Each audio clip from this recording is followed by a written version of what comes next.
कि आज 6th LASDC election जो 2020 हैं वो आज जो उनका पोलिंग हुआ है और जो परसेंटेज टर्नआउट रहा है वो 65.07% रहा है, 65.07। और 26 कॉन्स्टिट्यूंसीज़ के लिए इलेक्शंस हुए थे, जिसमें सबसे ज़्यादा जो टर्नआउट वो इसको मारखा कॉन्स्टिट्यूंसी में हुआ, लोवेस्ट जो है वो अर्बन एरिया के लोअर ले कॉन्स्टिट्यूंसी में हुआ है।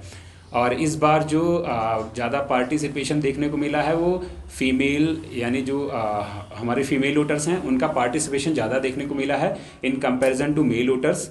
और जो टोटल आपको मतलब ये इलेक्शंस अपने आप में यूनिक है, क्योंकि कोविड के बाद पहली बार इंडिया में कहीं इलेक्शंस हुए हैं। तो LASDC के इलेक्शंस हुए हैं, उसके बाद बिहार असेंबली इलेक्शंस हैं, फिर बाकी जो बाई इलेक्शंस मध्य प्रदेश वगैरह में हैं वो होने हैं। और इसमें जो यूनिक बातें कुछ रही हैं कि हमारी तरफ से कोविड की रोकथाम के लिए साथ ही साथ अच्छे से इलेक्टोरल पार्टिसिपेशन, इलेक्टर्स का पार्टिसिपेशन हो, उन चीज़ों को विशेष ध्यान रखा गया है। तो बेसिकली क्या हुआ कि जब भी जो इस बार इलेक्शंस की हम तैयारियां शुरू की हैं तो उसमें हमारे पास स्टाफ की कमी थी, क्योंकि बहुत सारे स्टाफ UT बनने के बाद UT एडमिनिस्ट्रेशन के पास गए, तो डिस्ट्रिक्ट के पास स्टाफ की कमी।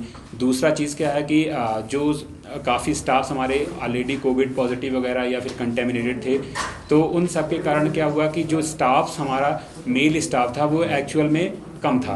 तो हमने इस बार फीमेल स्टाफ को लगाया है, जिसमें 294 पोलिंग स्टेशंस में 57 ऐसे पोलिंग स्टेशंस हैं जो कम्प्लीटली फीमेल पोलिंग स्टाफ द्वारा मैन किए गए, और 38 ऐसे पोलिंग स्टेशंस थे जिसमें 75% ज़्यादा फीमेल पोलिंग स्टाफ रहे। और सिक्योरिटी पॉइंट ऑफ व्यू से अगर मैं बात करूं तो इस बार जो फीमेल पर्सनल, सिक्योरिटी पर्सनल, उनका भी डिप्लॉयमेंट इन पोलिंग स्टाफ के साथ हुआ। और साथ ही साथ जो और सारे पोलिंग स्टेशंस हैं वहाँ भी सिक्योरिटी पर्सनल जो है, हमारी फीमेल सिक्योरिटी पर्सनल, चाहे SPO के फॉर्म में हो या फिर लेडी कांस्टेबल के फॉर्म में हो, वो सब लगी। और इस इलेक्शन में एक जो सबसे इम्पॉर्टेंट चीज़ रही कि जैसे पहले हमें पता है कि जितने भी चाहे असेंबली इलेक्शंस हो या पार्लियामेंट्री इलेक्शंस हो, उसमें जब जो एब्सेंटी वोटर्स केवल सर्विस वोटर्स होते थे, पर जो हमारे 65 ईयर्स के अबव लोग हैं या फिर पर्सन विद डिसेबिलिटीज़ हैं, जो विशिष्ट रूप से सक्षम लोग हैं, या फिर जो नोटिफाइड इसेंशियल सर्विसेज में लोग हैं, या फिर जो कोविड पॉजिटिव होकर होम आइसोलेशन में हैं, होम क्वारंटीन में हैं या इंस्टीट्यूशनल क्वारंटीन में हैं, उनके लिए भी पोस्टल बैलेट की फैसिलिटी एक्सटेंड की गई थी। 13 और 14 तारीख के दिन हमारे जो भी स्टाफ्स थे, तो हमने BLOs को लगाया।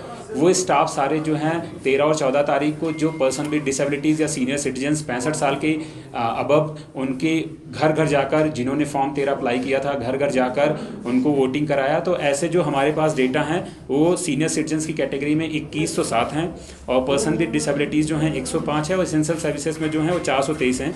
तो टोटल जो हमारे ऐसे वोट कास्ट हुए थ्रू पोस्टल बैलेट इस कैटेगरीज में वो 2538 हैं, 2538।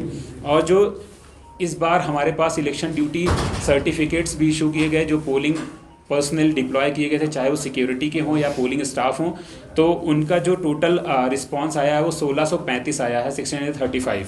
जो हमारे टोटल 4303 इतने हमारे पोस्टल बैलेट्स अवेल किए हैं, जो टोटल लोग हैं। और पिछली अगर मैं 2015 LASDC इलेक्शंस की बात करूं तो उस समय भी जो वोटर टर्नआउट था वो 65% के आसपास था, और इस बार भी वोटर टर्नआउट हमारा 65% के आसपास है। बट ये इलेक्शन चूँकि इतने रिमोट एरियाज़ में कराना, और दूसरी चीज़ की जब आप इस टाइम पर यहाँ टेम्परेचर, मिनिमम टेम्परेचर रात के -5 जाते हैं, दिन के टाइम पर टेम्परेचर 16 डिग्री 18 डिग्री, तो जो डायर्नल टेम्परेचर रेंज होता है वो बहुत ज़्यादा है।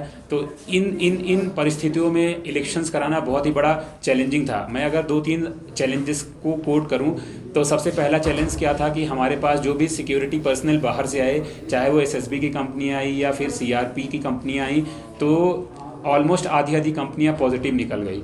फिर उनको कैसे आइसोलेट करना, फिर उनको दोबारा टेस्टिंग करके निगेटिव जब होना तो उनको वापस इलेक्शन ड्यूटी में लगाना, ये एक चैलेंज था। आज सुबह आपको पता है कि पहली बार इस इलेक्शन में EVMs का प्रयोग किया गया, जो अभी अमेंडमेंट किया गया, पहले पोस्टल बैलेट का था, अभी EVMs यूज़ किया गया। EVMs जितनी भी मशीन्स थी वो M2 टाइप की मशीन्स श्रीनगर से आई थी, तो काफ़ी मशीनों की शुरुआत में प्रॉब्लम आई। आज सुबह जब 8 बजे उनका टेस्ट पोल किया जा रहा था, 7:30 बजे के आसपास, 8 बजे से पोलिंग थी, तो उन मशीन्स को जब चालू किया जा रहा था तो उसमें बैटरीज जो थी वो कहीं रिस्पॉन्ड नहीं कर रही थी, या कुछ मशीन्स में कंट्रोल यूनिट पे जो डिस्प्ले था वो नहीं दिख रहा था, बैलेट यूनिट पे जो डिस्प्ले था वो नहीं दिख रहा था। तो ऐसे 10 जगहें थी जहां हमने रिज़र्व पोलिंग जो मशीन्स थी उनको चेंज किया। फिर 2-3 जगह ऐसी थी जहां मशीन्स ऑन होने में 1-1.5 घंटे लग गए। तो पोलिंग ही एक्चुअली में 10 बजे स्टार्ट हुआ या फिर 9:30 बजे स्टार्ट हुआ। तो ये हमारे पास प्रैक्टिकल चैलेंजेस रहे। फिर आपको एक वाक़या हम बताते हैं। कल रात में एक पोलिंग पार्टी को सिम्टम आने के बाद जब उनका टेस्टिंग किया गया तो पॉजिटिव निकले।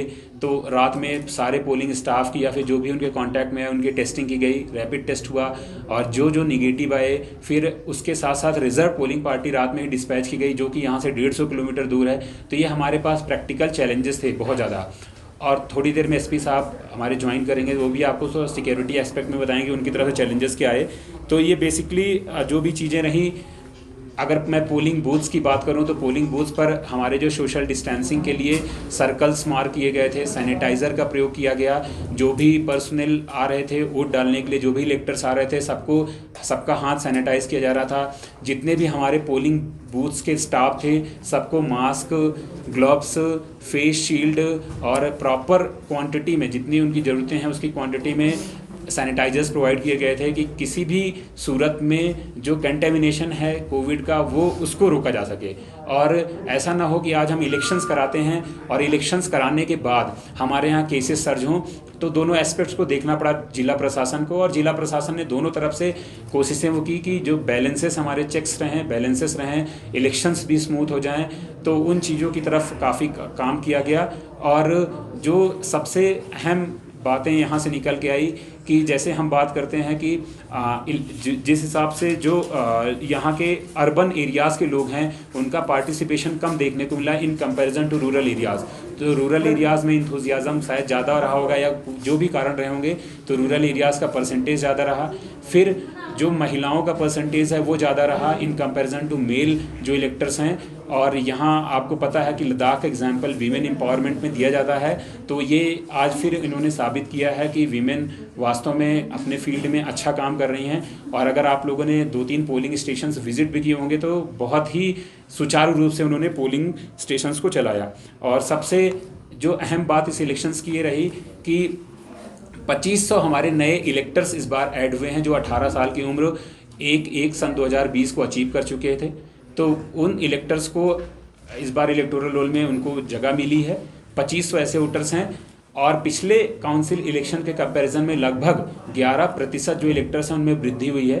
पर जो हमारा वोटिंग परसेंटेज है वो ऑलमोस्ट सेम रहा, अगर कम नहीं हुआ तो सेम रहा। और अगर कोविड के चलते जितना भी हमने सावधानियां बरती, जितना हम लोगों ने अवेयरनेस किए, जितना भी पब्लिसिटी प्रोग्राम्स या जितना भी कैंपेन हमारी तरफ से रहा कि इलेक्टोरल पार्टिसिपेशन, इलेक्टर्स पार्टिसिपेशन को बढ़ाने के लिए, आई थिंक वो कामयाब रहा। जहां टोटल पार्टिसिपेशन कम तो नहीं हुआ, एटलीस्ट वो सेम रहा 65%, पिछली बार भी, इस बार भी 65% के आसपास। बट ये रहा कि लोगों का काफ़ी पार्टिसिपेशन रहा। और मुझे आज तक भी कॉल आते थे कि यहाँ कोई पेशेंट है आइसोलेशन में है तो उनको ये नहीं मिला, ये चीज़ें नहीं मिला। तो आई थिंक ये हमारे वाइब्रेंट डेमोक्रेसी को दर्शाता है कि लोग कितने ज़्यादा पार्टिसिपेट करना चाहते हैं। And youths particularly they are willing to participate in the democratic और जो इलेक्टोरल प्रोसेस है। और कैसे सुचारू रूप से सारा कुछ हुआ थोड़ा सा ब्रीफ करेंगे।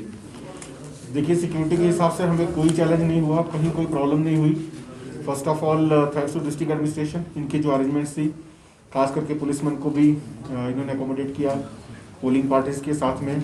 और साथ ही साथ हमारे हर पोलिंग बूथ के साथ 2-3 पोलिंग बूथ के मिलाकर के जो स्टेशन बनता है, हर स्टेशन के साथ एक सेक्टर अफसर, एक जोनल अफसर हमने लगाए हुए थे, उनके साथ सफिशिएंट नफरी दी हुई थी।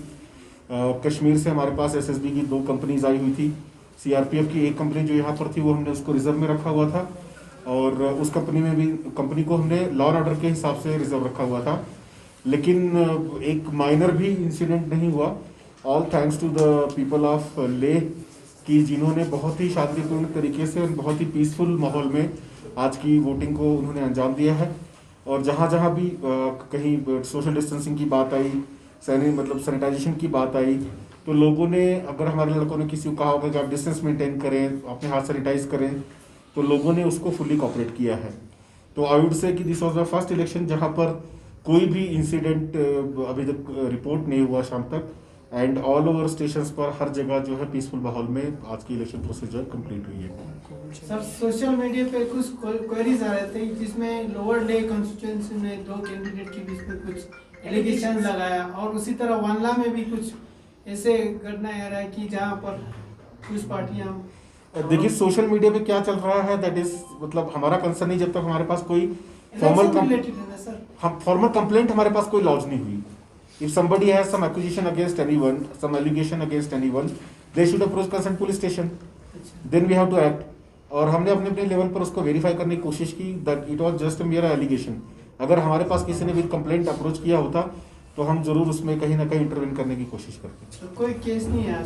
नहीं, ऐसा कोई फॉर्मल कहीं नहीं आया। सोशल मीडिया पे लोग उनकी मर्जी लिखते रहे अपने हिसाब से। अगर किसी को लगता है तो फॉर्मल कंप्लेंट करे, बाद में भी फॉर्मल कंप्लेंट कर सकते हैं अगर किसी को कोई प्रॉब्लम है। सर अभी आपने बोला कि जो वोटिंग टर्नआउट का परसेंटेज है वो कंपैरिजन टू पहले इतना गिरा नहीं है करके, बट ये पहले जो काउंसिल इलेक्शन होता था दैट टाइम स्टूडेंट्स जो बाहर पढ़ते थे वो उनके पास वोटिंग राइट नहीं था। This time because of the pandemic most of the students are here in Leeds. So don't you think like the voter turnout has actually fallen it, and what would be the reason behind it? Actually इसको दो तरीकों से ले सकते हैं। पहला तो है कि ठीक है अगर आप बात करते हैं वोटर टर्नआउट कम हुआ, बट हमें ये भी देखना है कि जब कोविड का पैंडेमिक है तो आई वॉज एक्सपेक्टिंग कि शायद 5 से 10% लोग कम आएँ, लेकिन 5 से 10% लोग जो कम आने थे वो किसी और ग्रुप ऑफ इलेक्टर्स या क्लास ऑफ इलेक्टर्स या एज ऑफ इलेक्टर्स में किसी ने रिप्लेस किया। तो आई थिंक वो जो स्टूडेंट्स हैं शायद उन्होंने किसी सर्टेन क्लास को रिप्लेस किया जो वोट देने नहीं आए थे ड्यू टू पैंडमिक। तो ये भी चीज़ें हो सकती हैं। और मैं एक जो सबसे बड़ी चीज़ बताना चाहूँगा कि हर बार जैसे जब हम model code of conduct enforce करते हैं तो हमारी फ्लाइंग स्क्वाड्स टीम होती है, स्टैटिक स्क्वाड्स जो होती है, सर्विलेंस टीम होती है, SSTs फ्लाइंग स्क्वाड्स की टीम होती है। तो बहुत अच्छा कोऑर्डिनेशन रहा हर एजेंसीज़ के बीच में। और ख़ासकर जैसे जब भी हम बात करते हैं तो हमारी इन्फोर्समेंट एजेंसीज चाहे जो हों, क्योंकि सारा कुछ इलेक्शन के टाइम पे SP साहब के अंडर में ही आते हैं, चाहे वो पुलिस हो या फिर पैरामिलिट्री फोर्सेस। और जब हम मैजिस्ट्रियल सपोर्ट देते हैं, क्योंकि इन्फोर्समेंट एजेंसी वो हम, पर मैजिस्ट्रियल सपोर्ट हमारी तरफ से होता है, तो बहुत ही ज़्यादा अच्छा कोऑर्डिनेशन रहा। और जितने भी मतलब नॉट अ सिंगल कोई भी ऐसा सीरियस इंस्टेंस हमारे नॉलेज में नहीं आया, कोई एलिगेशन नहीं आया या फिर कोई ऐसी घटना नहीं आई कि जहां कुछ इन वोटर्स को इन्फ्लुएंस करने के लिए या फिर फ्री एंड फेयर इलेक्शंस में कुछ दखलंदाजी करने के लिए ऐसा कुछ किया गया हो। तो मैं एज अ इलेक्शन अथॉरिटी की मतलब मैं सारे अपने जितने भी लोग हैं, मेरे जितने भी डिपार्टमेंट हैं, जितने भी हमारी एजेंसीज़ हैं, क्योंकि जिला प्रशासन अकेले कुछ नहीं कर सकता, सभी का सहयोग चाहिए होता है। मीडिया इंक्लूडिंग मीडिया, आपका बहुत ज़्यादा रोल रहा कि जहाँ भी कुछ ऐसे वायलेशंस छोटे मोटे कुछ भी हुए तो हमेशा, जैसे मैं अगर अपने ऑफिस की बात करूँ तो जब मेरे यहाँ इलेक्शन ड्यूटी सर्टिफिकेट्स थोड़ा सा बट रहे थे तो 1-2 इंस्टेंसेस 2-4 मिनट के लिए ऐसे आए कि सोशल डिस्टेंसिंग नहीं फॉलो किया गया, तो इमीडिएटली आपने हमारी नोटिस में लाया। तो आई वुड थैंक कि सभी को, और ख़ासकर हमारा जो SP साहब हैं, हमारे ADC साहब हैं, कि इनका बहुत ही ज़्यादा सपोर्ट मिला और तभी हमने बहुत सही तरीके से इलेक्शंस को करा लिया। लेकिन अब अगला चैलेंज हमारे पास SP साहब के पास अगला चैलेंज आता है कि काउंटिंग के दिन, क्योंकि आज क्या है कि जितने भी मोस्टली स्टाफ्स हमारे वापस आए हैं, कल हमारे वापस आएंगे जो दूर दराज के एरियाज़ के हैं, तो उनको सिम्टम्स ना आए। सबसे पहला चीज़ ये हमारे लिए, क्योंकि काफ़ी टाइम से पिछले 5-6 दिनों से हर कोई लगातार इंगेज हुआ है, बाहर जा रहा है, तो ये हो सकता है कि सर्जेस आए केसेस में अगर किसी को सिम्टम आ सकता है। लेकिन उसके बाद 26 तारीख को सही तरीके से काउंटिंग कराना, और पहली बार चूँकि ये काउंसिल इलेक्शंस में EVMs यूज़ हैं, तो मुझे उम्मीद है कि मेरे सारे जो डिपार्टमेंट्स हैं, सारे कुछ हैं, SP साहब, ADC साहब, हमारे इलेक्शन ऑफिसर, सबका सपोर्ट मिलेगा और काउंटिंग भी अच्छे तरीके से हम कंप्लीट कराएंगे। एयरफोर्स और पवन हंस के चॉपर्स को स्टैंड बाय में रखा गया था, उसके इस्तेमाल कहाँ किए गए और क्या जो पोलिंग पार्टी गई थी उनको वापस ले आया गया? जी एक्चुअली 15 अक्टूबर के बाद लेह में हमें मानते हैं कि कहीं भी बर्फ़ गिर सकती है। जैसे आपने देखा होगा कि आज बादल भी थे तो काफ़ी जगहों पे बर्फ़ ऊपर पहाड़ों पे गिरी है। तो हमारे यहाँ जो स्नो बाउंड एरिया है जो बेसिकली कट ऑफ हो जाता है वो सिंगला लोक है, जो सिंगला ले पास के बाहर, जिसमें 7 गाँव आते हैं। तो 7 गाँव के लिए हमने स्टैंड बाई पे रखा हुआ था। और लेकिन इस बार रोड मौसम क्लियर होने के कारण सिर्फ जिंगचन और डिपलिंग 2 ऐसे गांव थे जहां के लिए हेलीकॉप्टर्स यूज़ की गई एयरफोर्स के, अदरवाइज सब जगह रोड्स थ्रू थी और सारी पोलिंग पार्टीज थ्रू रोड गई। ओल्डेस्ट कितने एज के वोटर्स रहे इस बार? इस बार जो हमारे यहाँ पोस्टल बैलेट की फैसिलिटी 104 वर्ष की एक महिला थी, वो उन्होंने नुब्रा तहसील की रहने वाली हैं, उन्होंने यूज़ किया।